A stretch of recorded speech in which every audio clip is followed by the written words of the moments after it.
இந்த நாளின் வழிபாட்டிற்கு வந்திருக்கும் உங்கள் அனைவரையும் ஆண்டவராக இயேசு கிறிஸ்துவின் நாமத்தினால் வாழ்த்துகின்றேன், வரவேற்கின்றேன். காணொலி காட்சியின் மூலமாகவும் இந்த வழிபாட்டில் பங்கு கொள்ளுகின்ற ஒவ்வொருவரோடும் கடவுளுடைய கிருபையானது இருப்பதாக. திருவிருந்து ஆராதனை முறையை நாம் பின்பற்றுவோம். பக்கம் 19. ஜெபம் செய்வோம். எல்லா இருதயங்களையும், எல்லா விருப்பங்களையும், எல்லா ரகசியங்களையும் அறிந்திருக்கின்ற சர்வ வல்லமையுள்ள கடவுளே, நாங்கள் தேவனிடத்தில் பரிபூர்ணமாய் அன்பு கூறும் உமது பரிசுத்த நாமத்தை உத்தமமாய் மகிமைப்படுத்தும்.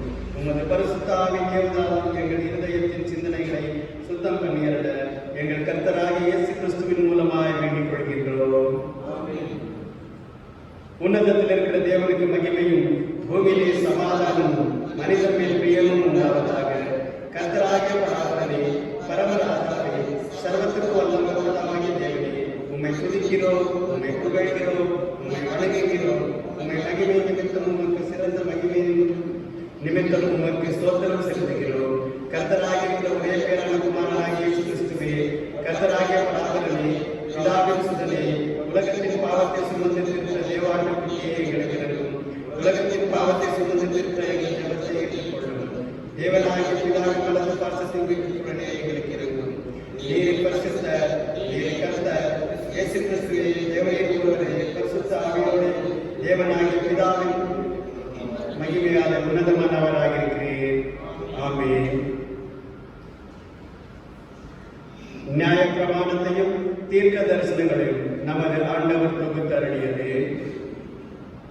நம்முடைய கர்த்தராகிய இயேசு கிறிஸ்து சொன்னதாவது, இஸ்ரவேலே கேள், நம்முடைய தேவனாகிய கர்த்தர் ஒருவரே கர்த்தர். உன் தேவனாகிய கர்த்தரிடத்தில் உன் முழு முழு இருதயத்தோடு, உன் முழு ஆத்மாவோடு, உன் முழு மனதோடு, உன் முழு பலத்தோடும் அன்பு கூறுவாயாக என்பதே பிரதான கற்பனை. இதற்கு ஒப்பாக இரண்டாம் கற்பனை என்னவென்றால், உன்னிடத்தில் நீ அன்பு கூறுவது போல பெண்ணிடத்திலும் அன்பு கூறுவாயாக என்பதே. இவைகளிலும் பெரிய கற்பனை வேறொன்றும் இல்லை. இவ்விரண்டு கற்பனைகளிலும் நியாய பிரமாணம் முழுமையாய் தீர்க்க தரிசனங்களும் அடங்கியிருக்கிறது என்பதே.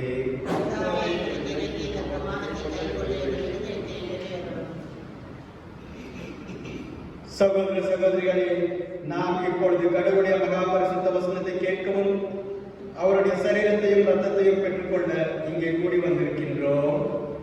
உத்தம மனஸ்தாபத்தோடு விசுவாசத்தோடு அவரிடத்தில் கிட்டி சேர்வதற்காக கடவுளுடைய கிருபையை தேடி முழங்கால் படியிட்டு அமைதியாக நம்மை நாமே சோதித்தறிவோமாக.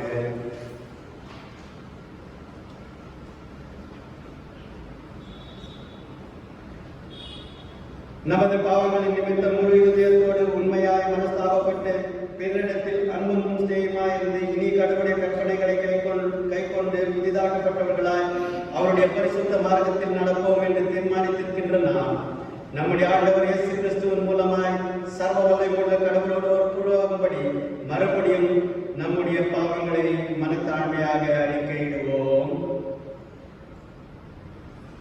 பரமபிதாவே, உமக்கு விரோதமாகவும் எங்கள் அயலாருக்கு விரோதமாகவும் பாவம் செய்திருக்கிறோம் என்று அறிக்கையிடுகிறோம். ஒளியில் நடவாமல் நடந்து வந்தோம். கிறிஸ்துவின் நாமத்தை சொல்லியும் தீமை விட்டு விலகவில்லை. எங்களுக்கு இருக்க வேண்டும் என்று உங்களுடைய கொண்டாடுகிறோம்.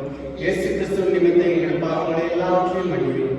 உமது பரிசுத்த ஆவியினால் எங்களை சுத்திகரித்து எங்கள் மனசாட்சியை உயிர்ப்பித்தருளும். உங்களுடைய பரிசுத்த நாமத்திற்கு மகிமை உண்டாகும்படி நாங்கள் புதிய ஜீவனோடுகளாய் உங்களுக்கு ஊழியம் செய்யத்தக்கதாக மற்றவர்களுக்கு மன்னிக்க எங்களுக்கு உதவி புரியும். ஆமென். இயேசு கிறிஸ்துவின் மூலமாய் நம்மிடத்தில் உண்மையாக மனம் திரும்பி யாவருக்கும் அருளப்படுகின்ற கிருபை இருந்த அருள்வாக்கை கேளுங்கள். வருத்தப்பட்டு பாரம் சுமக்கிறவர்களே, நீங்கள் எல்லோரும் என்னிடத்தில் வாருங்கள், நான் உங்களுக்கு இளைப்பாறுதல் தருவேன். தேவன் தம்முடைய ஒரே பேரான குமாரனை விசுவாசிக்கிறவன் எவனோ அவன் கெட்டு போகாமல் நித்திய ஜீவனை அடையும்படி அவர்களை தந்தரடி இவ்வளவாய் அன்பு கூர்ந்தார். பாவிகளை ரட்சித்து கிறிஸ்து இயேசு உலகத்தில் வந்தார் என்கின்ற வார்த்தை உண்மையும் எல்லா அங்கீகரிக்கும் பாத்திரமானது. ஒருவன் பாவம் செய்வானால் நீதிபரராக இருக்கிற இயேசு கிறிஸ்து நமக்காக பிதாவினிடத்தில் பரிந்து பேசுகிறவராயிருக்கிறார். நம்முடைய பாவங்களை நிவர்த்தி செய்கிற கிருபாதார பலி அவரே. நம்முடைய பரமபிதாவாகிய சர்வ வல்லமையுள்ள கடவுள் உத்தம மனஸ்தாபத்தோடும் உண்மையான விசுவாசத்தோடும் தம்மிடத்திற்கு மனம் திரும்பி தங்கள் சகோதர சகோதரின் குற்றங்களை மன்னிக்கிற யாவருக்கும் பாவ மன்னிப்பை அளிச் செய்வோம் என்று மிகுந்த இரக்கமாய் வாக்குத்தத்தம் செய்திருக்கிறார். அவர் நம்முடைய ஆண்டவரை இயேசு கிறிஸ்துவின் நிமித்தம் நமக்கு இறங்கி நம்முடைய பாவங்களை எல்லாவற்றையும் மன்னித்து அவைகளில் நம்மை விடுதலையாக்கி சகல நன்மையிலும் நம்மை உறுதிப்படுத்தி நிலைநிறுத்தி நம்மை நித்திய ஜீவ கரையில் சேர்ப்பாராக. கர்த்தர் உங்களோடு இருப்பாராக. இந்நாளுக்குரிய திருமறை பகுதிகளை நாம் வாசிக்க கேட்போம். இந்த நாளுக்குரிய இறை வார்த்தையை நாம் ஜெப சிந்தையோடு ஒருமுனைப்பட்டு கேட்போம். ஜீவனுடைய தேவனை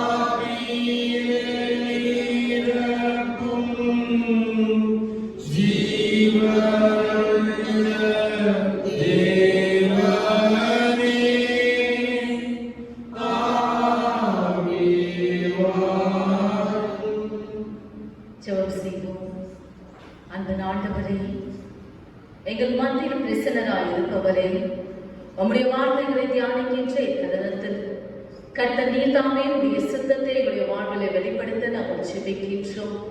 எங்கள் சிந்தையுடன் உள்ளாத எங்களை மாற்றும் ஆவியானவரே, உடைய ஆலோசனைப்படி எங்களை வழிநடத்தும். இந்த நாளின் வார்த்தைகள் எங்களுடைய வாழ்வை மேம்படுத்தவும் எங்களுடைய வாழ்வை வழிநடத்தவும் அதற்கேற்ற விதமாக அமைய கர்த்தர் நீர் தாமே உதவி புரிய வேண்டும் என்று நாங்கள் ஜெபிக்கிறோம். இயேசுவின் மூலம் இந்த ஜெபத்தை எடுக்கிறோம் நல்ல பிதாவே, ஆமென். கர்த்தருடைய ஆசீர்வாதமும் சமாதானமும் உங்கள் அனைவரோடும் என்றும் நிலைத்திருக்க நான் வாழ்த்துகின்றேன். உங்களுக்காக இறைவனிடத்தில் வேண்டிக் கொள்கின்றேன். இன்றைய நாளில் நமக்கு தியானிக்கும்படியாக கொடுக்கப்பட்டிருக்கும் தலைப்பு piece and conflict resolution. Peace and conflict resolution. சமாதானமும் சிக்கலுக்கான தீர்வு காணுதலும். சமாதானமும் சிக்கலுக்கான தீர்வு காணுதலும். பீஸ் என்றால் சமாதானம், கான்ஃப்ளிக்ட் என்று சொல்லும் போது சிக்கல்கள் அல்லது மோதல்கள் இல்லைனா சண்டைகள், வாக்குவாதங்கள், பிரிவினைகள், சில வித்தியாசங்கள் ஏற்படுகின்ற அந்த வார்த்தைக்கு கான்ஃப்ளிக்ட் என்று கூறுவார்கள். எல்லா மனுஷனுக்கும் இன்னைக்கு சமாதானம் வேண்டும். ஆனா கடவுளுடைய ஆலயத்துல இந்த இடத்துல குறிப்பா அமர்ந்திருக்கின்ற நமக்கும் இங்க இருக்கிற ஒருத்தருக்கும் என்ன கிடையாது, நம்ம யாருக்குமே அமைதி என்பது இல்லை, சமாதானம் நம்முடைய உள்ளத்துல இல்லை. இதுதான் உண்மை. இதற்கான காரணம் என்ன? சிக்கல்கள் இருக்கிறது, சமாதானம் இல்லை. காரணம் என்ன? சிக்கல்கள் இருக்கிறது. அந்த சிக்கலை நாம் அவிழ்க்க வேண்டும் என்றால் அதுதான் தீர்வு. அந்த சிக்கலுக்குள்ளாக என்ன இருக்கிறது?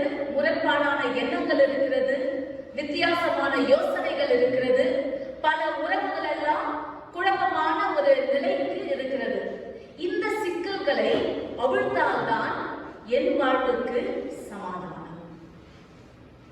இந்த கான்ஃப்ளிக்ட் சிக்கல்கள் எந்தெந்த இடங்கள் எல்லாம் இருக்கும் என்றால், நம்முடைய குடும்பத்துல இருக்கும், வேலை செய்த இடத்துல இருக்கும், நம்ம இருக்கிற சபையிலையும் இருக்கும். மொத்தத்துல நம்ம எங்கெல்லாம் இருக்கிறோம் அங்க என்ன இருக்கும்? சிக்கல் கண்டிப்பாக இருக்கும். ஆனா அந்த இடத்துல சமாதானத்தை உண்டு பண்ணணும். ஏன்னா சமாதானம் பண்ணுகின்றவர்கள் பாக்கியவான்கள். அவர்கள் தான் யார் என்று சொல்லப்படுவார்கள்? தேவனுடைய புத்திரர்கள்.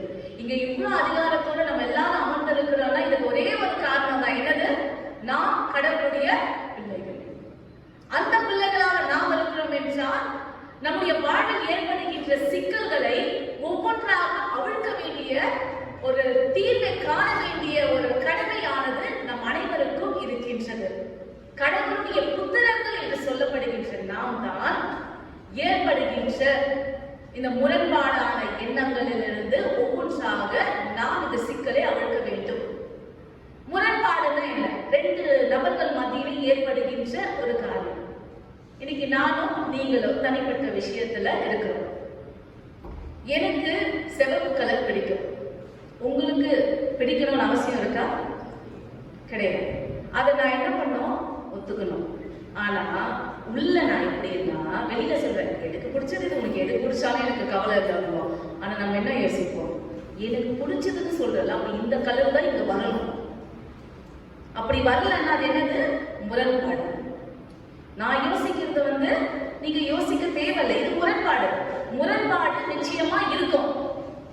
But then again, இந்த முரண்பாடு இந்த உலகத்துல இருந்தாலும் அந்த முரண்பாட்டை சில தீர்வுகளோடு கூட நாம் சமாளிக்க முடியும் என்பதுதான் உண்மை.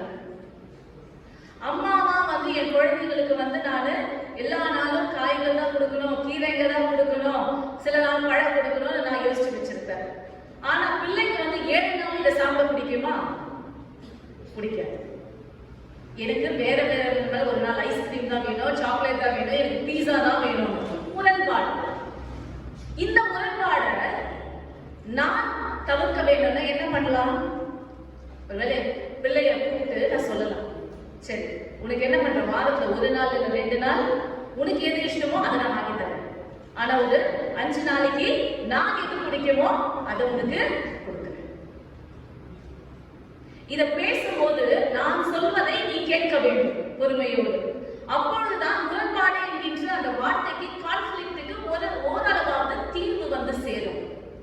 இன்னைக்கு நமக்கு இருக்கிற பிரச்சனை என்னன்னா, யாருக்காவது முரண்பாடு வந்துச்சுன்னா யாருமே நம்ம கூப்பிட்டு பேச மாட்டோம். நீ இவ்வளவுதான், உன்னை பத்தி எனக்கு தெரியும், இதை நான் இன்னொருத்தர்கிட்ட போய் சொல்லி என்ன பண்ணுவேன்? இவங்க எந்த மாதிரி ஆளு தெரியுமா, இவங்க எவ்வளவு மோசம்னா இல்லையா? எனக்கு ஒருத்தர் பிடிக்கலன்னா நான் உடனே என்ன பண்ணுவேன்? இவங்க கிட்ட எனக்கு பிடிச்சது இவங்களுக்கு பிடிக்கலன்றதுக்காக இவங்க ரொம்ப மோசமான ஆளுன்னு உடனே பேச ஆரம்பிச்சுக்கோ. This is how gossip starts. எங்கெல்லாம் difference of opinions, difference of belief, difference of ideas இருக்கோ அங்க எல்லாமே நம்ம ஒரு பிரச்சனையை கிளப்பிட்டே வருவோம், வாழ்க்கையில சிக்கல்களை உருவாக்கிட்டே இருக்கும். வாசிக்க கேட்ட இந்த வேத பகுதிகளின் அடிப்படையில இவர்களுடைய வாழ்க்கையிலும் கூட பலவிதமான முரண்பாடுகள் இருந்துச்சு, முறுமுறுத்தல் இருந்தது, பல சிக்கல்கள் இருந்தது. ஆனால் இவர்கள் கடவுளுடைய புத்திரர்கள் என்கின்ற ஒரே காரணத்தினால், கிறிஸ்துவை அறிந்த கிறிஸ்தவர்கள் என்பதனால இவர்களுடைய வாழ்க்கையில சிக்கல்களை அவிழ்த்தார்கள். முதலாவதாக ஆதியாகமம் 13வது அதிகாரம் 2 - 12 வரைக்கும் நம்ம வாசிக்க கேட்டோம். இந்த இடத்துல 2 நபர்களை குறித்து நம்ம பார்க்கின்றோம். யார் அவர்கள்? பைபிள் வாசிக்கலையா? ஆபிரகாம், லோத். ஆபிரகாம் கடவுளால் அழைப்பை பெற்றவர். 12வது அதிகாரத்துல பாத்தீங்கன்னா ஆபிரகாமுடைய வாழ்க்கையில பலவிதமான போராட்டங்கள் வந்துச்சு. ஆபிரகாம் என்னென்ன அழைப்பு நம்ம எல்லாருமே விசுவாசத்தின் தந்தை, ஃபாதர் ஆஃப் ஃபெய்த் அப்படின்னா என்ன அர்த்தம்? அவ்வளோ விதத்துல பல விதத்துல விசுவாசத்தின் போராட்டங்களை தான் ஜெயித்து வந்தார். சோதனைகள் எல்லாம் ஜெயித்தது நிமித்தமாக அவர் விசுவாசத்தின் தந்தையாக இருக்கின்றார். இந்த இடத்துல ஆபிரகாமும் லோத்தும் இருவரும் இருக்கின்றார்கள். கடவுள் 12வது அதிகாரத்துல வாக்குத்தத்தம் கொடுக்கிறார், நீ ஆசீர்வதிக்கப்பட்டவனாய் இருப்பாய், உன்னுடைய சந்ததி இப்படி இருக்கும். இது முடிந்தவுடன் ஆபிரகாமுடைய வாழ்க்கையில என்னெல்லாம் நடந்தது தெரியுமா? பெருங்கொடிய பஞ்சம் வருது, அவருடைய உயிருக்கே ஆபத்து வருது. அதெல்லாம் கடந்து வந்த பிறகுதான் 13வது அதிகாரத்துல பார்த்தீங்கன்னா ஆபிரகாம் லோத்துடைய நிலைமை எப்படி இருக்குன்னா, செல்வந்தர்களாக இருவருமே இருக்கிறார்கள். அரேபிய மீட்பர்கள் இவர்களுக்குள்ளாக செல்வந்தர்கள் யாருன்னா 100 - 200 கூடாரங்கள், 60 - 100 வரைக்கும் ஒட்டகங்கள், 1000 ஆடுகள், 1000 செம்மறி ஆடுகள், அநேக வேலையாட்கள், மேய்ப்பர்கள், தங்கம், வெள்ளி எல்லாமே இவங்க கிட்ட நிறைய இருக்கும். இவங்க தான் செல்வந்தர்கள். ஆபிரகாமும் லோத்தும் செல்வந்தர்களாகத்தான் இந்த இடத்துல இருக்கிறாங்க. எங்க பணம் இருக்குமோ அங்க என்ன இருக்கும்? உங்களுக்கு தெரியாதா? பணம் இருக்கிற இடத்துல என்ன இருக்கும்? பிரச்சனையும் இருக்கும். இல்ல பணம் இருந்தா என்ன இருக்கும்? பிரச்சனை இருக்கும். ஆனா நமக்கு என்ன வேணும்? பணம் தான் வேணும். இல்ல சமாதானம். பணம் வேணும், பணமும் வேணும், சமாதானமும் வேணும், ரெண்டும் வேணும் நம்மளுக்கு. ஆனா அது அப்படி நடக்காது. பணம் இருக்கிற இடத்துல சமாதானம் முழுமையா இருக்காது. பணம் இருந்து எங்க விட்டு கொடுக்கிற தன்மை இருக்கோ அந்த இடத்துல என்ன இருக்கும்? சமாதானம். பணம் என்னிடத்தில் இருக்குது என்றால் நீ கேட்கும் பொழுது அதை நான் உனக்கு விட்டு கொடுக்கிற தன்மையோடு எந்த வச்சுக்கோ. அப்படி கொடுக்கிறப்ப என்ன இருக்கும்? சமாதானம் இருக்கும். செல்வந்தராக இருவரும் இருக்கிறார்கள். செல்வம் என்கின்ற இந்த வார்த்தை எபிரேய பதத்துல அர்த்தம் என்ன? அடிப்படை வார்த்தை சுமை என்று சொல்லப்படுகிறது. இந்த சுமையானது அந்த இடத்துல இருக்கிறது. இப்போ என்ன நடக்குதுன்னா, ஆபிரகாமுக்கும் லோத்துக்கும் நிறைய ஆடுகள் இருக்குன்னு நான் சொன்னேன். நிறைய பணங்களும் இவங்க கிட்ட இருக்கு. ஒரு இடத்துல ஆபிரகாமுடைய மேய்ப்பர்களுக்கும் லோத்தினுடைய மந்தையை காக்கின்ற மேய்ப்பர்களுக்கும் பிரச்சனை, சண்டை வருது. என்ன சண்டைன்னா, இவங்களுடைய ஆடுகள் மேய்ப்பதற்கு அந்த இடத்துல இடம் கிடையாது. அந்த அளவுக்கு இவங்களுடைய ஆடுகள் பெருகி இருக்கிறது. நிறைய ஆடுகள் மேய்ச்சலுக்கு அங்க இடம் இல்லை. இது ஒண்ணு. இரண்டாவது, அங்கிருக்கிற கானானியர்கள் சில இடத்தை பயன்படுத்தினார்கள். அதனால இவங்களுக்கு இடம் கிடையாது. எனவே இங்க என்னோட ஆட்டை மேய்ப்பதற்கு இங்க இடம் இல்ல, இங்க உன்னோட ஆடு வரக்கூடாதுன்னு ரெண்டு பேரும், ரெண்டு மேய்ப்பர்களும் சண்டை போட்டுக்கிறாங்க. இதை பார்த்த ஆபிரகாம் வருகின்றார். வயதில் மூத்தவர், கோத்திரத்தின் தலைவர், விசுவாசத்தின் தகப்பனாய் இருக்கின்ற இவர் இந்த இடத்துல இவர் லோத்தை விட இன்னும் செல்வந்தர் தான், இன்னும் தன்னுடைய அதிகாரத்தை காண்பித்திருக்கலாம். ஆனா ஆபிரகாம் என்ன பண்றாரு? அந்த இடத்துல சமாதானத்தை ஏற்படுத்துகின்றார். உறவு என்பது சீர்குலைத்து போகக்கூடாது. பணத்துக்காக உறவை விட்டு கொடுத்துட்டா அதை விட பெரிய நஷ்டம் எதுவுமே கிடையாது. பெரும் ஆஸ்தி இருக்கு, ஆஸ்தியை நான் வச்சுக்கிற உறவு போனா நாளைக்கு நான் இறந்தது எனக்காக யாரும் வருவான். இந்த இடத்துல ஆபிரகாம் லோத்தினிடத்துல வருகின்றார். நான் வாசிக்க கேட்ட 13வது அதிகாரம் 8வது வசனம் பாருங்க. ஆபிரகாம் லோத்தை நோக்கி, எனக்கும் உனக்கும் என் மேய்ப்பருக்கும் உன் மேய்ப்பருக்கும் வாக்குவாதம் வேண்டாம், நாம் சகோதரர். வாக்குவாதம் வேண்டாம். இந்த தேசமெல்லாம் இருக்கிறது அல்லவா? நீ என்னை விட்டு பிரிந்து போகலாம். நீ இடதுபுறம் போனால் நான் வலதுபுறம் போகிறேன், நீ வலதுபுறம் போனால் நான் இடதுபுறம் போகிறேன் என்றார். உனக்கு எங்க வேலை இடம் எடுத்துக்கோ. நானும் நீ சண்டை போட்டு, நானும் என்னுடைய மேய்ப்பர்களும் உன்னுடைய மேய்ப்பர்களும் சண்டை போட்டு, என் குடும்பமும் உன் குடும்பமும் சண்டை போட்டு நிரந்தரமா பிரியறதுக்கு இது தீர்வாகாது. இங்க முரண்பாடு வந்துடுச்சு. உனக்கும் எனக்கும் டிஃபரன்ஸ் ஆஃப் ஐடியாஸ் வந்துடுச்சு. இப்ப என்ன பண்ணணும்? பணம் இருக்கிற இடத்துல நம்ம விட்டு கொடுக்கணும். நீ சொல்லு, நீ எந்த பக்கம் போறியோ அதை நான் உனக்கு விட்டுட்டு மீதி இருக்கிறத நான் எடுத்திருக்கேன். பணமும் ஆஸ்தியும் when it is given away it adds value. Only when money is given away it is valued. இல்லையா?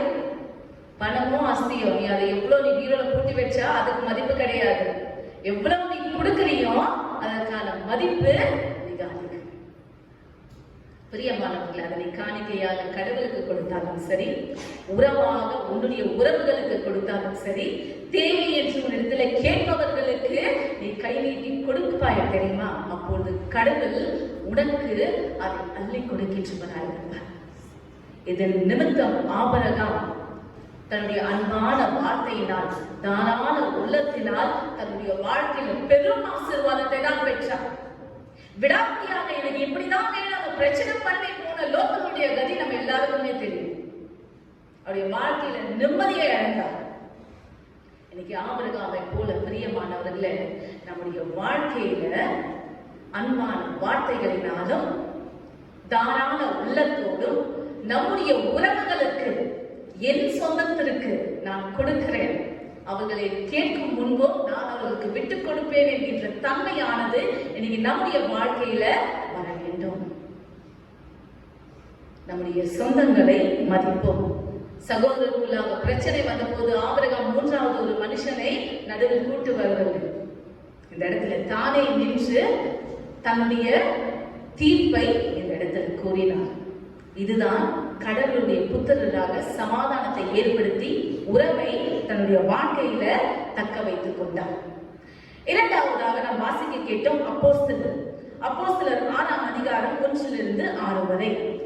இந்த இடத்துல நடக்கின்ற காரியம் அப்போஸ்தலர் நடவடிக்கைகள் என்று சொன்னாலே இந்த பகுதியில திருச்சபையானது அப்பதான் ஆதி திருச்சபை சர்ச் ஆனது வளர்ந்து வருகின்ற ஒரு சமயம். திருச்சபை வளர்ந்து வரும்பொழுது அந்த இடத்துல இப்போ ஒரு விவாதம் ஏற்படுகிறது. 2 விதமான மக்கள் அந்த இடத்துல இருக்கிறாங்க. கிரேக்க மக்கள், எபிரேய மொழி பேசுகின்ற மக்கள். இவங்க எல்லாருமே கடவுளுடைய சீடர்கள் தான். கிறிஸ்தவர்களாக கிறிஸ்துவை அறிந்து கொண்டு இவர்கள் வந்தவர்கள். ஆனா 2 மொழிகளை சார்ந்தவர்கள், கிரேக்கர், எபிரேயர், யூதர்கள். இவர்களுக்கு முன்பிலிருந்தே இருவர் மீதும் ஒரு விதமான கோல்டு வார், உள்ளுக்குள்ளவே இவங்க 2 பேருக்கும் ஒரு விதமான பிரச்சனை இருந்துச்சு. என்னன்னா, இந்த எபிரேய மொழி பேசுகின்ற இந்த யூதர்கள் எல்லாம் அப்பத்திலிருந்தே இதுதான் எங்க ஊரு, நாங்க இங்கதான் இருக்கிறோம், இதுதான் எங்க ஆலயம் அப்படின்னு சொல்றவங்க. இந்த கிரேக்க மொழி பேசுறவங்க வெளிநாடு வெளி ஊர்களில் வளர்ந்தவர் யூதர்கள். அவர்கள் இப்பொழுது சேர்ந்திருக்கிறார்கள். எனவே இவங்க எல்லாம் ஒரு மாதிரி கீழா பார்க்கிறது. 2ஆம் தர குடிமக்கள் போல உங்களுடைய கலாச்சாரம் எல்லாம் வேற அப்படின்ற மாதிரி இந்த எபிரேய மக்கள் பார்த்தார்கள். ஆனால் இவர்கள் எல்லாரும் சேர்ந்து கடவுளுடைய சீஷர்கள் தான். ஏற்கனவே இந்த விதமான ஒரு பிரச்சனை நடந்து கொண்டிருக்கும் பொழுது இன்னொரு பிரச்சனை வருகிறது. என்ன என்றால், அங்கிருந்து அந்த ஆலயத்துக்கு வருகின்ற கைப்பெண்கள், அதாவது விதவைகள், கணவரை இழந்தவர்களுக்கு உதவி செய்கின்றார்கள்.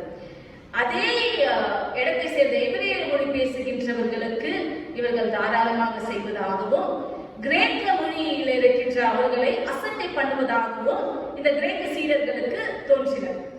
அதனால எங்க பக்கமாக இருந்து வருகின்ற இந்த விதவைகளை எல்லாம் இவங்க ஒரு விதமா கீழே பாக்குறாங்க.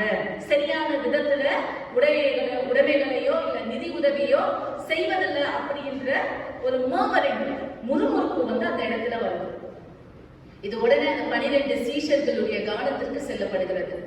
அந்த 12 சீஷர்களும் கடவுளுடைய வார்த்தையை போதிப்பது எங்களுக்கு இப்போ பிரதானமா இருக்கிறது. இந்த காரியங்களை எல்லாம் நாங்கள் கவனித்துக் கொள்ளவில்லை. ஆனால் வேத அறிவுல தேறினவராக, ஞானம் உள்ளவராக, பரிசுத்த ஆவியின் வல்லமையுடையவராக இருக்கிற 7 பேரை நீங்களே தேர்ந்தெடுங்க அப்படின்னு சொன்னாங்க. அப்பதான் சர்ச்ல முதல்ல கமிட்டி அப்படின்னு ஃபார்ம் ஆனது இல்லையா? இப்போ நம்ம சர்ச்ல கமிட்டின்னு ஒண்ணு இருக்குல்ல. அப்போ முதல்ல கமிட்டினானது இந்த வேத பகுதியில தான். எப்போ திருச்சபையில முறுமுறுப்பும் ஒரு விதமான ஏற்றத்தாழ்வுகள் போதனை செய்கின்றவர்கள் எல்லாவித காரியத்தையும் நான் பார்த்துக் கொள்ள முடியாது, எனக்கு ஒரு காரியம் இருக்கிறது. எனவே இவர்கள் திருச்சபையில மூத்தவர்களாக இருப்பார்கள், இவர்களுக்கு என்று இந்த பொறுப்பை நீங்களே தேர்ந்தெடுங்கள் என்று அங்க இருக்கிற ஜனங்கள் இடத்துல சொல்ல, அப்பொழுது the first committee of the church was formed. இந்த இடத்துல முறுமுறுப்பை நிறுத்த வேண்டும் என்று வேத அறிவு பெற்றவர்களாக, பரிசுத்த ஆவியின் வல்லமை பெற்றவர்களாக இவர்கள் எழுந்தது நிமித்தமாக சபையானது இன்னும் விசுவாசத்துல வளர்க்கப்பட்டது. எல்லாருமே சரியான விதத்துல பார்க்கப்பட்டார்கள். பிரியமானவர்களே, இந்த முரண்பாடுகள் இங்கேயும் முறுமுறுப்பாக எழுந்தது. எழுந்த போது ஒருத்தர் முறுமுறுக்கிறாங்கன்னா, நான் ஏற்கனவே உங்களுக்கு சொல்லியிருப்பேன், ஒரு மனுஷனுக்கு ரொம்ப மோசமான ஒரு கெட்ட பழக்கம் இருக்கு அப்படின்னா என்னது? முறுமுறுக்கிறது இல்லையா? முறுமுறுத்து இருக்கோம் இல்லையா? நம்ம எல்லாரும் மாமியாரை பார்த்தா மருமகன் முறுமுறுக்கிறதும், மருமகளை பார்த்தா மாமியார் முறுமுறுக்கிறதும் இல்லையா? அப்ப வேற யாரெல்லாம் பார்த்தா முறுமுறுப்பு வரும்? யாரெல்லாம் ஸ்ட்ரெயிட்டா திட்ட முடியாதோ இல்லையா, அவங்களெல்லாம் பார்த்தா உள்ளுக்குள்ள முறுமுறுப்பு. எங்க முறுமுறுப்பு வருதோ அங்க சமாதானம் இருக்காது. சிலருக்கெல்லாம் பாத்தீங்கன்னா அப்படியே இன்பார்ன் பில்ட்டுல வந்துடும். அவங்க பார்த்தாலே எது பேசினே இருப்பாங்க. எனக்கு அப்படியே பயமா இருக்கும், என்னதான் பேசுறாங்களோ, உள்ள திட்டுறாங்களா, உள்ள சாபம் விடுறாங்களா, எதுவுமே தெரியாது. இதுக்கு சத்தமா கத்துறவங்கள கூட ஒரு அளவு நம்பிடலாம் போல இருக்கு. கோபம் கொண்டாலும் பாவம் செய்கிறது இல்லையா? முறுமுறுப்பு ஒரு பெரிய பாவம்னு சொல்றேன். பிறருக்கு விரோதமாக நீ முறுமுறுக்கும் போது அந்த இடத்துல நீ என்ன பண்றதுன்றதே தெரியாது. அவங்களை சபிக்கிறியா, இல்ல அவங்களை திட்டுறியா, இல்ல அவங்களை மோசமான வார்த்தையினால் சொல்றியான்றது நமக்கு தெரியாது. சத்தமா சொன்னாங்க நான் வந்து உங்ககிட்ட திரும்ப கேட்டுட்டு உங்ககிட்ட சண்டை போட்டு போயிடுவேன். நீ முறுமுறுத்தா என்ன ஆகும்? அது மற்றவர்களுக்கு மட்டுமல்ல, உனக்கும் அது சமாதானத்தை கெடுக்கும். குறிப்பா எந்த கிறிஸ்தவர்களாக இருந்தாலும் ஒரு மனுஷனுக்கு இருக்கக்கூடாத ஒரு தவறான குணம் என்னது? முறுமுறுப்பு. முறுமுறுப்பு இருக்கிற இடத்துல சிக்கல்கள் அதிகமா இருக்கும், பிரச்சனைகள் மிக அதிகமா இருக்கும். சிக்கல்களை அவிழ்க்கணும்னா அந்த இடத்துல முறுமுறுப்பு இருக்கக்கூடாது, தெளிவான பேச்சு இருக்கணும், நிதானமான கவனம் இருக்கணும். மற்றவர்களே சொல்வதை நாம் காது கொடுத்து கேட்டு இது சரியா தவறா என்று தீர்மானிக்கிற தெளிவான ஒரு உள்ளம் இருக்கணும். எனவே உடைய குடும்பத்துல சமாதானம் வேணும்னா குடும்பத்துல முறுமுறுக்கப்படாது. நீ எந்த இடத்துல இருக்கிறியோ அவங்க சமாதானம் வேணும்னா, அதற்கு ஒரு தீர்வு வேணும்னா என்ன பண்ணணும்? முறுமுறுக்க கூடாது. கிறிஸ்தவர்களாகிய நாம் கடவுளுடைய புத்திரர்களை நான் சொல்லப்படுகின்றன, முறுமுறுப்பை நம்மை விட்டு அகற்ற வேண்டும். முறுமுறுப்பை அகற்றினால்தான் நிம்மதி கிடைக்கும், சந்தோஷம் கிடைக்கும். பிரியமானவர்களே, முறுமுறுப்பை நான் அமைதியாகிதான் என்னுடைய மனசுல ஒரே பாரமா இருக்கு, இப்படியாவது மனசுக்குள்ள திட்டிக்கிறேனே அப்படின்னு சொல்லுவோம் இல்லையா? அது பெரிய வலியை தான் ஏற்படுத்தும். இன்னைக்கு அந்த வலியிலிருந்து நீங்க வலியாவது நம்ம சகிச்சுக்கலாம். ஆனா அந்த வலியில ஒவ்வொரு நாளும் வேதனைப்படுறது இருக்கு தெரியுமா? சஃபரிங். அது வந்து நம்மளால மறக்கவே முடியாது. எனவே இந்த முறுமுறுப்பை குடும்ப சூழ்நிலையிலிருந்து நீங்கள் விலக்க முயற்சி செய்யுங்கள். இதற்கு பதிலாக வேணா இது தவறா இருக்கிறது, இது மோசமா இருக்கிறது என்று எழுந்து உங்களுடைய பேச்சை தெளிவாக தெரியப்படுத்துகின்ற சமாதானத்தில் புத்திரர்களாக இருங்கள். மூன்றாவதாக நாம் வாசிக்க கேட்டது மத்தேயு 20வது அதிகாரம். மத்தேயு 20வது அதிகாரம். இதுல ஒரு உவமையானதை இயேசுவானவர் கூறுகின்றார். பாரபலுடைய ஒரு இந்த கருத்தை நான் ஒரு கதையாக உங்களிடத்துல கூறுகின்றேன். தோட்டக்காரர் ஒருத்தர் இருக்காரு, தன்னிடத்துல ஒரு தோட்டம் இருக்கிறது, வேலை செய்ய ஆட்கள் தேவை. இந்த தோட்டக்காரர் என்ன பண்றாரு? அதிகாலையிலே போறாரு. அப்பொழுது அந்நாட்களில வீதிகளில ஆட்கள், வேலையாட்கள் நின்று கொண்டிருப்பார்கள். அந்த வேலையாட்களை சென்று இவர் வந்து அழைப்பார், என்னிடத்துல ஒரு தோட்டம் இருக்கிறது, அங்கே நீங்கள் சென்று வேலை செய்வீர்களா என்று. அது பாரசீகத்துடைய ஒரு வழக்கமாக இருந்து வந்தது. இந்த தோட்டக்காரர் செல்கின்ற அந்த இடம் it's almost like a market place. இந்த மார்க்கெட்ல நீங்க பார்த்திருக்கீங்களே, எப்படி ஆளுங்க அங்க நின்று இருப்பாங்க, வியாபாரம் பண்ணிட்டு இருப்பாங்க. அந்த காலத்துல வந்து இவங்க வியாபாரம் செய்கின்றவர்கள் எல்லாம் வேலை வேணும்னு அந்த இடத்துல நிற்கின்றவர்கள். அதிகாலையில் இந்த தோட்டக்காரர் வராரு, என்கிட்ட தோட்டம் இருக்கு, இங்க நீ வேலை செய்யணும், இதற்கான உனக்கு ஊதியம், இதற்கான சம்பளம், ஒரு வெள்ளி காசை வந்து நான் உனக்கு கொடுக்கிறேன் அப்படின்னு சொல்றாரு. இந்த வேலையாட்களுக்கு சந்தோஷம். முதல்ல காலையிலேயே போறாங்க, அங்க வேலை செய்யறாங்க. திரும்ப தோட்டக்காரர் வந்து திரும்ப அந்த மார்க்கெட் பிளேஸ்க்கு வராரு. வந்து 9 மணிக்கு வராரு, அதிகாலையில வந்தாரு, 9 மணிக்கு வந்தாரு. இன்னும் சில ஆட்களை பாக்குறாரு, அவங்களையும் கூப்பிடுறாரு, அவங்களையும் தோட்டத்துக்கு அனுப்புறாங்க. திரும்ப 12 மணிக்கு வராரு, சில ஆட்களை பார்க்கின்றார், வேலைக்கு அனுப்புறாங்க. திரும்ப 3 மணிக்கு வராரு, அனுப்புகின்றார். திரும்ப 5 மணிக்கு வந்து வேலையாட்களை என்னுடைய தோட்டத்தில் வேலை இருக்கிறதுன்னு சொல்லி அவங்களையும் அனுப்புகின்றான். 6 மணிக்கு கூலி கொடுக்கிற டைம். இப்ப என்ன வருது? மோதல், பிரச்சனை வருது, முரண்பாடான எண்ணங்கள். அதிகாலையில வந்தாங்கல்ல, இவங்களுக்கு சொல்லப்பட்ட கூலி என்ன? உங்களுக்கு ஒரு வெள்ளி காசு கொடுக்குறேன், எல்லாருக்கும் கொடுத்தாச்சு. இந்த முதல்ல கூலியை வாங்கினவங்க அங்கேயே இருக்கிறாங்க. 9 மணிக்கு, 12 மணிக்கு, 3 மணிக்கு, 5 மணிக்கு எல்லாம் வேலைக்கு வந்தவங்களுடைய சம்பளம் எல்லாம் பாக்குறப்போ எல்லாருக்கும் ஒரே பணத்தை தான் கொடுக்குறாரு இவர் தோட்டக்காரர். இத பாக்குறப்போ வந்து முதல்ல வாங்கினவங்களுக்கு எப்படி இருக்கும்? எப்படி இருக்கும்? கஷ்டமா இருக்கும்ல, கஷ்டமா இருக்கும், கோபமா இருக்கும், கம்ப்ளைண்ட் பண்ண ஆரம்பிக்கிறாங்க. இது என்ன நீங்க பண்றது சரியா? காலையில இருந்து வேலை செஞ்ச எங்களுக்கும் அவ்வளவுதான் சம்பளம், இப்ப 5 மணிக்கு வந்து வேலை செஞ்ச ஒரே அவருக்கும் இவ்வளவுதான் சம்பளம் வந்தீங்க அப்படின்னு கேட்கிறாங்க. அதற்கு இவர் வாசியுங்கள் 20:14 வசனம். மத்தேயு 20:14.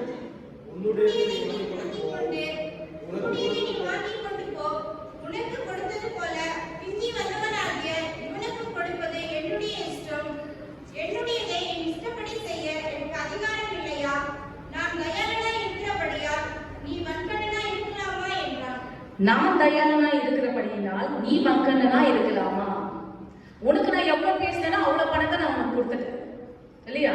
அதுல நீ சந்தோஷப்படணும். நான் தயாளன். 5 மணிக்கு வந்தவனுக்கு நான் கொடுத்தது இது அதிகமாச்சுன்னு நீ ஏன் சொல்ற? வன்கண்ணுடையவனாக நீ ஏன் இருக்கிறாய் என்று இவர் கேட்கின்றார். பிரியமானவர்களே, ஒருவேளை இந்த இடத்துல நாம் சிந்திக்க வேண்டும். இந்த மார்க்கெட் பிளேஸ்ல இன்னைக்கு நம்ம எல்லாரும் இருக்கிறோம் அப்படின்னு நினைச்சுக்கோங்க. எப்படி மார்க்கெட் பிளேஸ்ல நம்ம எல்லாரும் இருக்கிறோம். இந்த இடத்துல இயேசுவானவர் வாழ்ந்த காலத்துல நடக்கிற சம்பவம். அதிகமாக லேட்டா தாமதமா வந்த அந்த மக்கள் யார் என்றால், those were the people who were discriminated, those were the people who were marginalized.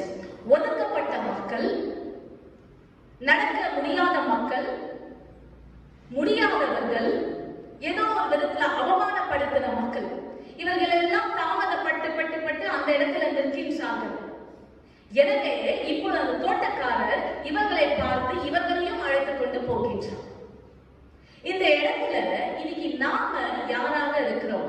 நம்ம இடத்துல பல விதத்துல கடவுள் அதிகமான பொறுப்பையும் கடமையும் கொடுத்திருக்கிறார். தோட்டக்காரரை போல ஃபர்ஸ்ட் வந்தவங்களுக்கு மட்டும் இல்ல, கடைசி வரைக்கும் அவருடைய திறமை பார்த்து நான் அவர்களை அழைத்து அவர்களையும் அவருடைய வாழ்க்கையில ஒரு ஐடென்டிட்டி ரெகக்னிஷனை கொடுத்து அழைப்பேன் என்கின்ற ஒரு தோட்டக்காரரை போல இருக்கிறோமா? அல்லது முதலாவது வேலையை நான் செய்தேன், நான் ரொம்ப ஸ்பெஷல், என்னை கவனிப்பது போல இன்னொருவரையும் கவனிப்பது என்னால் பார்க்க முடியவில்லை, எனக்கு பொறாமை வருது, எனக்கு தாங்கிக்க முடியல, நான் வளர்ச்சி அடைவது எனக்கு பிடிக்கும், ஆனா இன்னொருத்தரும் வளர்ச்சி அடைவது எனக்கு பிடிக்கல அப்படின்னு சொல்ற அந்த முதல் தர அந்த வேலையாட்களை போல இருக்கிறோமா? அல்லது தாமதமாக வந்த வேலையாட்கள் இன்னைக்கு பல விதத்துல என்னுடைய வாழ்க்கையில ஏதோ ஒரு காரணங்கள் நிமித்தமாக, நம்முடைய பாஷையில சொன்ன துராதிருஷ்டவசமா நமக்கு நடக்க வேண்டிய நல்லதே நடக்கல, நமக்கு வர வேண்டிய நல்லதெல்லாம் லாஸ்ட்ல தான் வருது அப்படின்ற சூழ்நிலை இருந்தாலும் நிச்சயமா இன்னும் கடவுள் என்னை கைவிடல. என் வாழ்க்கையில ஏதாவது ஒரு பாயிண்ட், ஒரு நொடியில கர்த்தர் என்னையும் அழைத்து எனக்கு நான் எண்ணினதை காட்டிலும் என் உழைப்பை காட்டிலும் அதிகமாக ஒரு ஊதியத்தை எனக்கு தருவார் என்ற நம்பிக்கையில் இருக்கிற கடைசியில் நிற்கின்ற வேலையாட்களை போல நாம் இருக்கின்றோம். கடவுள் சொல்லுகின்ற காரியம் இதுதான். நீ எந்த இடத்துல இருந்தாலும் முரண்பாடுக்கான சிக்கலை அவிழ்த்து விடு. Do not be worried that you are not recognized still. உனக்கு பல விதமான தாளத்துகள் இருக்கிறது, மேலே வர வேண்டும் என்கின்ற உற்சாகம் இருக்கிறது, ஆனால் மேலே வர முடியாமல் பல தடைகளும் இருக்கலாம். கர்த்தர் இன்றைய நாளில் நமக்கு சொல்ல வருகின்ற காரியம், நீ பிந்தினவராக இருந்தாலும் உன்னை முந்தினவராக நான் மாற்றுவேன். உழைப்பில்லை என்றாலும் நீ இத்தனை நாட்கள் காத்து கொண்டிருந்தாய் பல விதமான டிப்ரெஷன்ஸ், எதிர்பார்ப்புகளோடு கூட இன்னும் நீ வாழ்ந்து கொண்டிருப்பாய் என்றால் உனக்கு நான் நிச்சயமாக மேலே நான் உன்னை கொண்டு வருவேன். இந்த லாக்டவுன் நாட்களில் ஒவ்வொரு குடும்பமும் பாதிக்கப்பட்டது. இதுதான் உண்மை. மிடில் கிளாஸ் ஃபேமிலிஸ்ல இருந்து ஒருவேளை ஹை கிளாஸ் ஃபேமிலிஸ் எப்படின்னு தெரியல, பணம் இருக்கிறவங்க, ஆனால் மிடில் கிளாஸ் ஃபேமிலியும் இன்னும் கீழே இருக்கிற மக்கள், நம்மள பல பேர் மிடில் கிளாஸ் மக்கள் தான். பல விதத்துல வேலைக்கு செல்ல முடியாமல், பணம் இல்லாமல் எத்தனையோ விதத்துல நம்ம பாதிக்கப்பட்டோம் இல்லையா? இந்த கொள்ளைகள் வராமல் இருந்திருந்தா நம்ம எண்ணின காரியங்களை இன்னும் பல மடங்கா மேல போயிருந்திருக்கோம். நம்ம என்னன்னா நினைச்சோமோ இன்னும் அதிகமா எல்லாம் நடந்திருக்கோம். ஆனா இது வந்ததுக்கு நிமித்தமாக பல விதத்துல நம்ம சொல்லிருப்போம். கடவுள் சொல்லுகின்ற காரியம், உனக்கு வலி இருக்கும், ஆனா அந்த வலியில கர்த்தர் நமக்கு கொடுக்கின்ற ஒரு தைரியம் என்னவென்றால், நிச்சயமாக நான் உன்னை பிந்தினவனாகவே இருக்க விட மாட்டேன். வாழ்க்கையில எந்த நிலையில் இருந்தாலும் ஆண்டவர் நாம் மேலே வர வேண்டும் என்று விரும்புகின்றார். 20வது அதிகாரம் 16வது வசனம், இவ்விதமாக பிந்தினோர் முந்தினோராயும் முந்தினோர் பிந்தினோராயும் இருப்பார்கள். அழைக்கப்பட்டவர்கள் அநேகர், தெரிந்து கொள்ளப்பட்டவர்களோ சிலர். All of us are called, but then only few are chosen. எதன் அடிப்படையில கர்த்தர் நம்மை தேர்ந்தெடுக்கிறார் என்றால், நம்முடைய வாழ்க்கையில ஒரு சிக்கல் இருக்குதுன்னு அதுலயே பல சிக்கல்களை போட்டு நம்முடைய வாழ்க்கையை நம்ம குழப்பிக்க கூடாது. இந்த சிக்கலை கர்த்தர் நீர் கீழே எடுக்க வேண்டும், சிக்கலை நீர் தீர்க்க வேண்டும், சிக்கலை நீர் அவிழ்த்து விட வேண்டும். முரண்பாடுகள் இருக்கும், ஆனால் இந்த முரண்பாடுகளை கர்த்தர் நீர் அவிழ்க்கின்றவராக, என்னுடைய வாழ்க்கையில நன்மை செய்கின்றவராக இருக்க வேண்டும் என்று ஆய்வு கூறுகிறது. சைக்காலஜிக்கலா என்னன்னா, ஒரு நன்மையான எண்ணம், ஒருவேளை யோசிச்சுக்கோங்க, இன்னைக்கு நீங்க என்னவா நினைக்கிறீங்களோ அதை நினைச்சுக்கோங்க. ஒரு நன்மையான எண்ணம், இன்னைக்கு நான் இப்படிதான் என்னுடைய வாழ்க்கையில இருக்கணும்,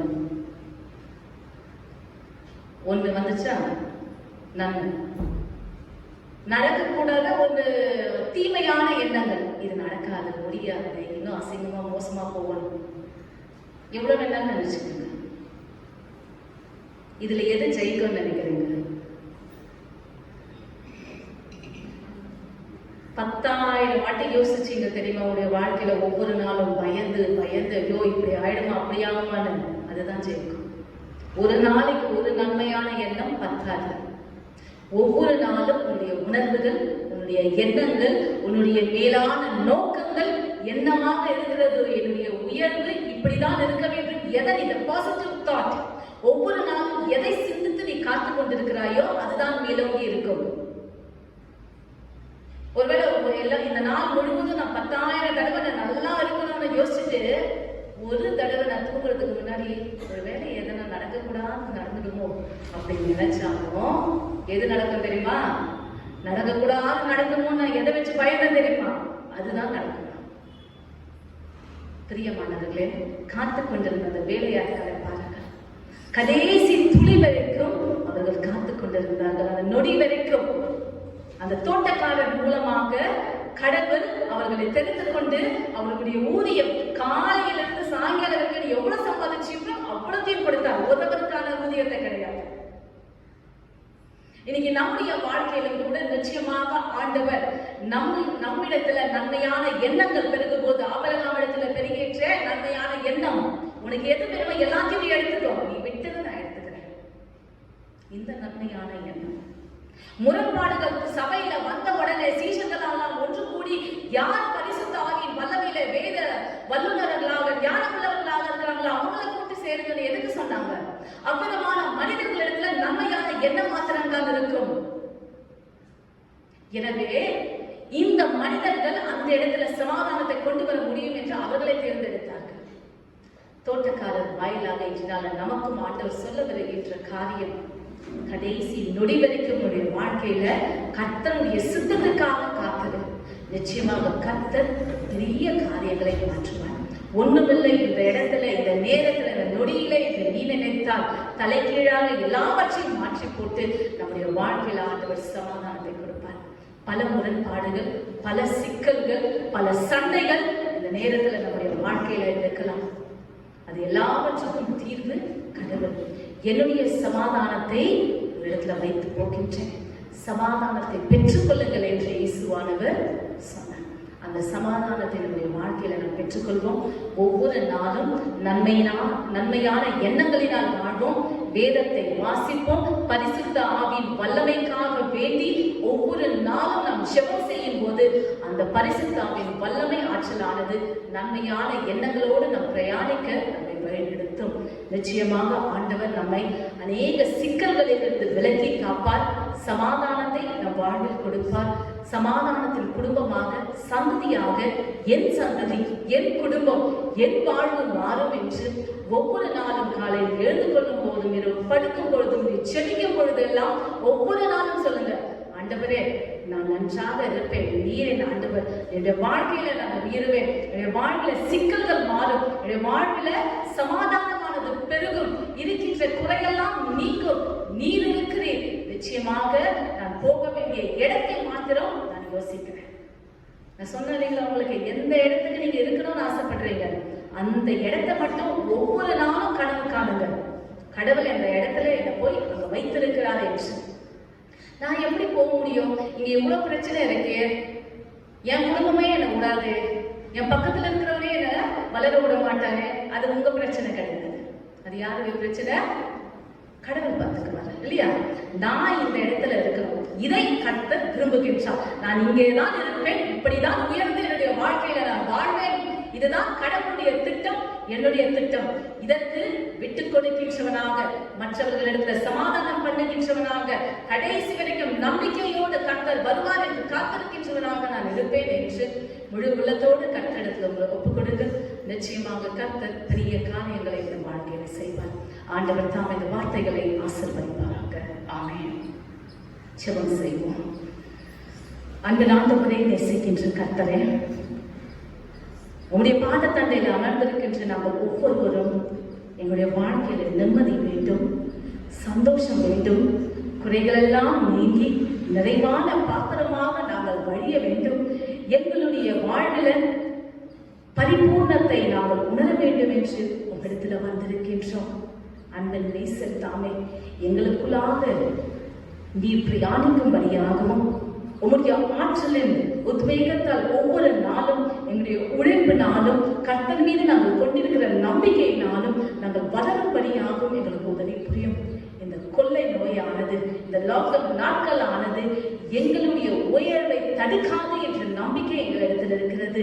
கர்த்தாவே, நீர் சித்தம் கொண்டால் நாங்கள் வளருவோம், நீர் கட்டளையிட்டால் இந்த சமுதாயத்தில் நாங்கள் நிற்போம். எங்களுடைய வாழ்வு பலருடைய கண்களுக்கு ஆச்சரியமாக மாறும் என்ற நம்பிக்கை எங்களுக்கு இருக்கிறது.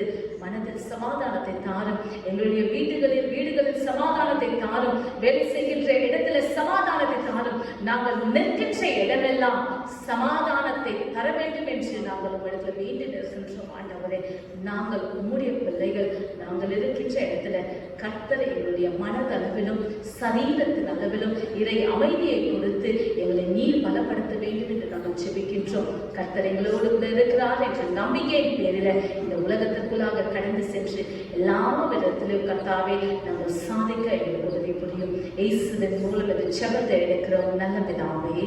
ஆமென்.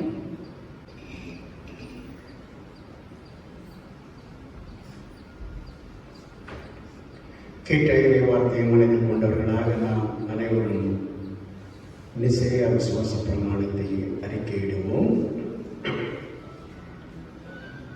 வானத்தையும் பூமியும் காணப்படுகிறதும் காணப்படாததுமான எல்லாவற்றையும் படைத்தவராக இருக்கிற சர்வவல்லமையுள்ள பிதாவாகிய ஒரே தேவனை விசுவாசிக்கிறேன்.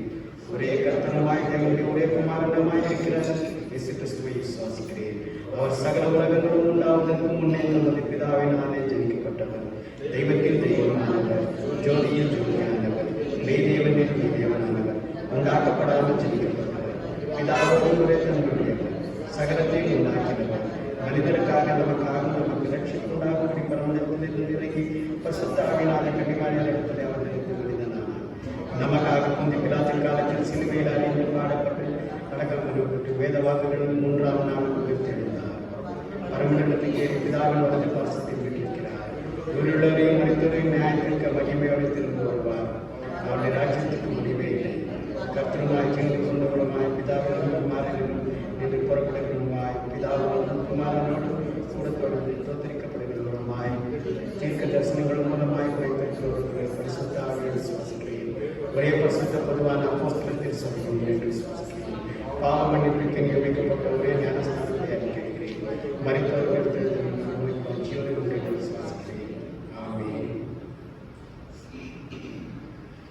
இதோ சகோதரர்களே, ஒருமித்து வாசம் பண்ணுகிறது எவ்வளவு நன்மையும் எவ்வளவு இன்பமானது.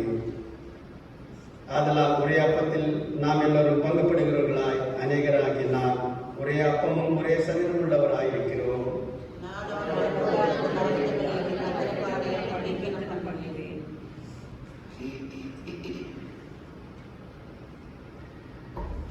நம் யாவரும் எழுந்து நின்று ஒருவரோடு ஒருவர் மனதார அவர்களுக்கு சமாதானம் வேண்டும் என்று இறைவனை வேண்டி ஒருவரிடத்தில் ஒருவர் சமாதானம் என்று கூறுவோம். கர்த்தருடைய சமாதானம் உங்களோடு இருப்பதாக. ஜெபம் செய்வோம். அன்பின் ஆண்டவரே, நேசிக்கின்ற கர்த்தரே, ஆசீர்வாதத்தின் ஊற்றாய் இருக்கிறவரே, பிறந்த நாள் திருமண ஆண்டை காண்டவர்கள் உங்களுடைய பாத தந்தையிலே உமக்கு நன்றி செலுத்த வந்திருக்கிறார்கள். இவர்களுக்காக உங்களை துதிக்கின்றோம். மட்டுமாக உங்களுடைய பாத தந்தையில கர்த்தாவை மண்டியிட்டு நன்றி செலுத்துகின்ற உங்களுடைய மக்களுக்கு நல்ல சுகம், பலன், ஆசீர்வாதங்கள், பாதுகாப்பு, பராமரிப்பை கொடுத்து நன்மையினாலும் கிருபையினாலும் முடிசூட்டி இவர்களுடைய விசேஷித்த நாட்களை காணும்படியாகும் உங்களுடைய அற்புதத்தை இவர்கள் உணரும்படியாகும் என்று கிருபை செய்தீரே. உமக்கு கூடான கூடி நன்றிகளை எழுக்கிறோம் ராஜா. அன்பின் நேசரே, இந்த நேரத்திலும் கூட கர்த்தாவே பிறந்த நாட்களை கண்டு பிரியதர்ஷினி அவர்களுக்காக நாங்கள் செபிக்கிறோம். மர்சி ஜீனா அவர்களுக்காக நாங்கள் மன்றாடுகிறோம். பிலிப்ஸ் ஜெயக்குமார் அவர்களுக்காகவும், மேஷா ஆலன் மற்றும் கெவின் அவர்களுக்காக, திருமண ஆண்டை ஆசிரித்த ஸ்டான்லி ஜான் ரேகா அவர்களுக்காகவும், உமக்கு நன்றி காணிக்கை படித்திருக்கிற ஜான் பீட்டர் சுஷீலா அவர்களுக்காக, சத்யா அவர்களுக்காக, எஸ்தர் சிகாமணி அவர்களுக்காகவும், ஜான் பீட்டர் மற்றும் குடும்பத்தின் மக்கள், அருண் கேசரி அரண்யா அவருடைய வாழ்வுக்காக உமக்கு நன்றி எடுக்கிறோம் ராஜா. அன்பில் நேசர் நீர் கர்த்தாவே, உங்களுடைய பிள்ளைகளுடைய வாழ்வில் ஒரு புதிய அனுபவத்தை காணும்படியாக கிருபை தந்திருக்கிறேன். வாழ்க்கையின் ஒவ்வொரு நிலையிலும் உமது கிருபையானது போதுமானதா இருக்கிறது. அதற்காக உமக்கு நன்றி எடுக்கிறோம் ராஜா. இவர்கள் முழு இருதயத்தோடு, முழு ஆத்மாவோடு, முழு மனதோடு உங்கள் அன்பு கூர்ந்து உங்களுடைய வார்த்தைகளுக்கு இசைந்து அதன் வழியிலே நடக்கும் போது உமக்கு மகிமையும் துதியும் சேர என்னுடைய வாழ்க்கையில சமாதானம் வந்து சேர உதவி செய்யுங்க ராஜா. இந்த நேரத்திலும் எந்த ஒரு பிள்ளையை நீங்கள் இரக்கமாய் கண்ணோக்கி அதை நாங்கள் செபிக்கின்றோம்.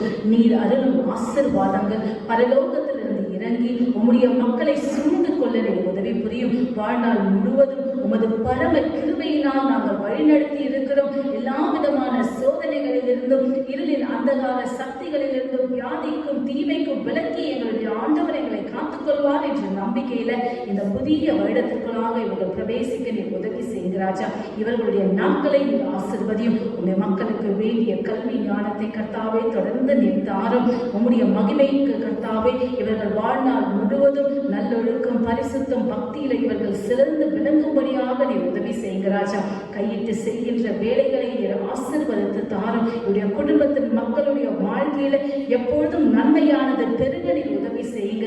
கர்த்தர் நீர் எங்களுக்கு நன்மையை செய்து நல்லதை இன்னும் செய்வேன், என்னுடைய வாழ்வு சிறக்கும் என்ற நம்பிக்கையோடு இங்கிருந்து உடைய ஆசீர்வாதத்தை பெற்று இவர்கள் இங்கிருந்து கடந்து செல்ல நீர் உதவி செய்யுங்க. சுகவீரமாய் இருக்கின்ற ரூத் ஆனந்த் அவர்களுக்காகவும், மேரி ஜெய்பால் அவர்களுக்காகவும் ஜெபிக்கின்றேன். இவர்களுடைய வாழ்விலும் கர்த்தர் நீர் தாமே பலனாக இருக்க வேண்டும் என்று நாங்கள் மன்றாடுகிறோம். இந்த நேரத்திலும் கூட கர்த்தரிடத்துல செபித்துக் கொண்டிருக்கின்ற ஒவ்வொருவருக்காக செபிக்கின்றேன். இந்த ஆலயத்திற்குள்ளாக இருக்கின்ற ஒவ்வொருவருக்காக செபிக்கின்றேன். அவர்கள் இருக்கின்ற இடத்தில் உம்மிடத்துல வேண்டுதலை எடுக்கின்ற ஒவ்வொரு காரியமும் பரலோகத்தில் இருக்கிற பாதத்தலைகள் வந்து சேர வேண்டும் என்று நான் செபிக்கின்றேன். இவர்களுடைய விண்ணப்பங்களை கர்த்தர் செவி சாய்த்து கேளும், இவர்களை வழிநடத்தும் ஆசீர்வதியும். இயேசுவின் மூலம் இந்த ஜெபத்தை எடுக்கிறோம் நல்ல பிதாவே, ஆமென். ஜெபம் செய்வோம். எல்லா நன்மைக்கு ஊற்றாகின்ற அன்பின் ஆண்டவரே, நீர் செய்த நன்மைகளை நாங்கள் நினைவு கூறவும், நன்றி மறவாதவர்களாக இருக்கவும், நன்மைகளை செய்கிறவர் நல்ல ஆண்டவர் என்று எங்கள் வாழ்வில் உணரவும், எங்கள் வாழ்விலும் பெற்றுக்கொண்ட நன்மையை நாங்கள் நினைவு கூறவும், நன்றி உள்ளவர்களாக இருக்கவும், பிறருக்கு நன் செயலில் காட்டவும், சிந்திக்கவும், அதன் நிமித்தம் உமது வழிகளை நாங்கள் தெரிந்து கொள்ளவும், எங்கள் வாழ்வில் நீர் ஆண்டவர், நல்லவர், எங்களை வழிநடத்துகிறவர், எங்களை பாதுகாக்கிறவர், எங்களை பராமரிக்கிறவர், எங்களின் தாய் தந்தை, ஆதியும் அந்தமும் ஜீவனும் வழியும் சத்தியமும் நீர் இல்லாத வாழ்வு எங்களுக்கு இல்லை. நீரே எங்கள் வாழ்வின் நாயகன். நீர் இல்லாத நாள் எங்கள் வாழ்வில் இல்லை என்று நாங்கள் நினைக்கவும், எங்கள் உயிரின் ஊற்று நீரே, எங்கள் வாழ்வின் ஒளியும் நீரே, எங்கள் அனைத்து உறவுகளின் பிறப்பும் உறவிடமும் நீரே, எங்கள் வாழ்க்கையின் உண்மையும் நீரே, எங்கள் ஆற்றலும் நீரே, எங்கள் வலிமையும் நீரே, எங்கள் அரணும் நீரே, எங்கள் கோட்டையும் நீரே, எங்கள் நினைவும் நீரே, எங்களின் மொழியும் நீரே. இவைகளுக்கு எல்லாம் மேலாக உமது அன்பும் உமது சமாதானத்தினாலும் எங்களை வழிநடத்துகிறேன். பலவிதமான போராட்டங்கள், பிரச்சனைகள், இன்னல்கள், இக்கட்டுகள், பிணைகள், நோவுகள், வியாதிகள் இருந்த போதிலும் நான் உன்னோடு இருக்கிறேன் என்று அவைகளை கடந்து செல்ல நீர் கொடுத்திருக்கின்ற விசுவாசத்துக்காக நாங்கள் நன்றி செலுத்துகின்றோம். தொடர்ந்து உண்மை நாங்கள் அதிகமாக பற்றிக்கொள்ளவும், உம்முடைய பிள்ளைகள் என்று நாங்கள் பெயர்களில் அல்ல, எங்களுடைய சிந்தையிலும் செயலிலும் தொடர்ந்து வழிநடத்த எங்களை கிருபை புரிந்துள்ளோம். உமது அன்பினாலே எங்களை ஆட்கொள்ளும். எவ்வித நேரத்திலும் நாங்கள் சோர்வடையாதபடிக்கு, முறுமுறுக்காதபடிக்கு, கோபம் கொள்ளாதபடிக்கு, தீமையின் சிந்தனைக்குள்ளாக எங்களை ஆக்காதபடிக்கு நீர் காத்திருந்து அதற்காக நன்றி செலுத்துகின்றோம். தொடர்ந்து அவ்விதமான நேரங்களில் நீர் எங்களோடு இருக்கிறீர். நான் உலகத்தை ஜெயித்தேன் என்று வாக்களித்த தேவன் எங்களோடு இருக்கிறார் என்று நாங்கள் உணரவும், கவலை கொள்ளாமலும் திடனோடு நாங்கள் செல்லுகின்ற இடத்தில் நீர் இருக்கிறீர் என்ற நம்பிக்கையுடன் நாங்கள் தொடர்ந்து வாழ சமாதானத்துடன் நிலைத்து நிற்க, உலக தர முடியாத சமாதானத்தை நீர் எங்களுக்கு தந்திருக்கிறீர். உலக ரீதியில் எல்லா விதமான சூழலிலும் நாங்கள் எடுக்கின்ற முடிவில் தற்காலிகமானதாக இருக்கக்கூடும். ஆனாலும் உலகத்தை வென்ற இறைவா, உம்முடைய நித்திய சமாதானத்தின் வாயிலாக எங்களை வழிநடத்தியர்களும், எல்லா விதமான காரியங்களிலும் உம்முடைய சமாதானம் எங்களோடு இருக்குமேயானால் எங்களுடைய மனம் அமைதியாகவும், பிறரிடத்திலும் நாங்கள் சமாதானத்தோடு இருக்கவும், நன்மையான காரியங்களையே சிந்திக்கவும், நன்மையான செயல்களையே செய்யவும், அதன் நிமித்தம் எங்களுடைய எதிர்ப்புகள், நோவுகள், நொடிகள், கஷ்டங்கள், தொந்தரவுகள், சத்துருக்களின் சதிகளும் எங்களை தாக்காதபடிக்கு நாங்கள் அதை மேற்கொள்ள எங்களுக்கு போதுமானவராக இருக்கிறேன் என்ற நம்பிக்கையுடன் நாங்கள் வளர கிருபை புரிந்தோம். விசேஷமாக இன்றைய தொழுகையிலே ஈடுபட்டிருக்கின்ற வந்திருக்கின்ற ஒவ்வொருத்தருக்காகவும் தனித்தனியாக வேண்டுதல் செய்கின்றோம். மனிதர்களாகிய நாங்கள் முகத்தை பார்த்து செல்கிறவர்களாக இருக்கிறோம். ஆனால் நீரோ ஒவ்வொருத்தருடைய இருதயத்தின் தேவைகளையும் அறிந்து ஆராய்கிற தேவன், அவர்களுக்கு ஏற்ற நேரத்தில் ஏற்ற காலங்களில் நீர் பதிலளிக்க தேவன், நீர் பார்க்கிற தேவன் என்று நாங்கள் உங்களுக்கு நன்றி செலுத்துகின்றோம். வரைதடப்பட்டவர்களுக்காகவும், இல்லத்தில் இருந்து உங்களுடைய வார்த்தைகளையும் உங்களுடைய வசனங்களையும் கேட்டுக்கொள்ள இருக்கின்ற ஒவ்வொரு நல்ல உள்ளங்களுக்காகவும் வேண்டுதல் செய்கின்றோம். அவருடைய தேவைகளையும் சந்தித்திருக்கிறோம். விசேஷமாக வியாதியில் இருக்கிறவர்களுக்காகவும், சபையின் மூத்தவர்களுக்காகவும் நாங்கள் நன்றி செலுத்துகின்றோம். தன்னுடைய மூத்த வயதில் இம்மற்றுமாக குடும்பத்துக்கும், சபைக்கும், வாழ்கின்ற சமுதாயத்துக்கும் அவர்களை நீர் ஆசீர்வாதமாக இருக்கிறதுக்காக நன்றி செலுத்துகின்றோம். தொடர்ந்து அவர்களை நீர் ஆசீர்வதித்தருளும். குறிப்பாக வாலிப பிள்ளைகளுக்காக, தாங்கள் செய்கின்ற பணிகளுக்காகவும், தன்னுடைய எதிர்காலத்துக்காகவும், தன்னுடைய படிப்புகளுக்காகவும், தன்னுடைய வாழ்க்கையின் இல்லற துணைகளுக்காகவும், தேடுதலுக்காகவும் பலவிதமான சூழலிலும் அவர்களை நீர் வழிநடத்தி வருகிறீர். அதற்காக நன்றி செலுத்துகின்றோம். சிறு பிள்ளைகளையும் குறிப்பாக இந்த கொடிய நோவின் காலத்திலே அவர்களோடு நீர் இருந்து வழிநடத்தி வருகிறீர். பெற்றோர்களையும் பெரியோர்களையும் பிள்ளைகளுக்கு உற்சாகமாக இருக்கவும், நல் வழிகளிலும் நல்ல சிந்தனைகளிலும் வழிநடத்த அவர்களை கிருபை புரிந்துள்ளோம். எல்லாவற்றுக்கும் மேலாக குடும்பங்களிலே தாங்கி வழிநடத்துகின்ற ஒவ்வொரு பெண்மணிகளுக்காகவும் வேண்டுதல் செய்கின்றோம். ஒவ்வொரு பெண்மணிகளுக்கு தேவையான பொறுமையும், ஆற்றலையும், அன்பும், ஆசீர்வாதத்தையும், பலனையும் நீர் கொடுத்து வருவதற்காக நன்றி செலுத்துகின்றோம். குறிப்பாக நமது சபையின் ஆயிரவர்களுக்காகவும், தன்னுடைய வாழ்வில் இன்னொரு ஆண்டில் காண கிருபை செய்தமைக்காக நன்றி செலுத்துகின்றோம். இன்னும் சிறப்பாக உம்முடைய ஊழியத்தில் செயல்படவும் உமது தெய்வீக ஞானமும், அன்பும், சமாதானமும் அவர்களுக்கு கொடுத்துள்ளும். இதர வாழ்க்கையிலும் அவர்கள் சிறப்பாக செயல்படவும், தம்முடைய பிள்ளைகளுக்கு ஏற்ற நேரங்களிலே ஏற்ற வகையிலே உம்முடைய வழிகளில் வழிநடத்த தொடர்ந்து அவர்களுக்கு போதுமான ஆயுதம், பலனும், ஜீவனும் நீர் தெளிக்க வேண்டுமாய் விண்ணப்பிக்கின்றோம். ஆண்டவராய் இறைவா, உங்களுடைய பொற்பாதத்தில் கேட்க மறைந்த அநேக காரியங்களுக்காக, குறிப்பாக இந்த திருச்சபையின் வளர்ச்சிக்காகவும், வருகின்ற நாட்களிலே திருச்சபையாக, குழுவாக, பரிவார குழுவாக, ஆயராக, சபையாராக எடுக்கின்ற ஒவ்வொரு முயற்சிகளிலும் நீர் இருந்த இந்த நேரத்திலும் உண்மை கடந்து உண்மை ஆலயத்திலே தொழுது செல்லுகின்ற வேளையிலும் மீண்டும் சந்திக்க வரையிலும் உமது நீங்க சமாதானம் வழிநடத்துதலும் எங்களோடு இருந்து வழிநடத்த வேண்டுமா எங்கள் கர்த்தரும் மீட்பராகிய இயேசு கிறிஸ்து நாமத்தில் வேண்டிக் கொள்கிறோம் தந்தையே. தாழ்மையோடு நம் யாவரும் கடவுளுடைய ஆசீர்வாதத்தை பெற்றுக்கொள்வோம். எல்லா புத்திக்கும் மேலான கடவுளுடைய சமாதானம் உங்களுடைய இருந்து நீங்கள் தெய்வனையும் குமாரனாகிய நம்முடைய இயேசு கிறிஸ்துவின் பற்றி அறிவிலும் அன்பிலும் நிலைத்திருக்கும்படி உங்கள் இருதயத்தையும் சிந்தையும் காக்க கடவுள் பிதா குமாரன் பரிசுத்த ஆவியுமாகிய சர்வ வல்லமை பொருந்தின கடவுளுடைய ஆசீர்வாதம் உங்களுக்குள்ளே இருந்து இப்பொழுதும் எப்பொழுதும் உங்களோட நிலைத்திருக்க கடவுள்.